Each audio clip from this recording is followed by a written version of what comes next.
জনাব আসিফ মাহমুদ সজীব ভূঁইয়া জুলাই গণ অভ্যুত্থানের সম্মুখ সারির যোদ্ধা, অন্যতম কাণ্ডারী, যিনি অসীম সাহসিকতার সাথে সেই গণ অভ্যুত্থানের সময়গুলোতে লড়াই করেছেন। মার্চ টু ঢাকা আসার কর্মসূচি যার মুখ থেকে ঘোষণা হয়েছিল, আমরা আশা করব আসিফ মাহমুদ সজীব ভূঁইয়ার সাথে আমাদের এই পথ চলা পুরাতন দিনগুলোর মতোই সামনের দিনগুলোতেও আমাদের যে লক্ষ্য, আমাদের যে উদ্দেশ্য, সেটা বাস্তবায়নে সহায়ক হবে। আপনারা জানেন যে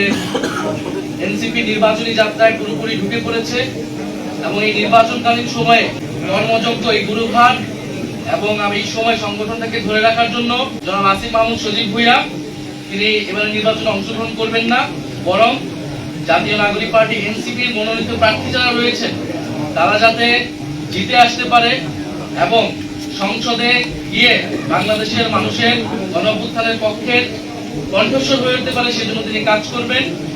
এবং এ কারণে জনাব আসিফ মাহমুদ সজীব ভূঁইয়াকে আমাদের জাতীয় নাগরিক পার্টি এনসিপির যে নির্বাচন পরিচালনা কমিটি, সেটার প্রধান হিসেবে দায়িত্ব দেওয়া হয়েছে।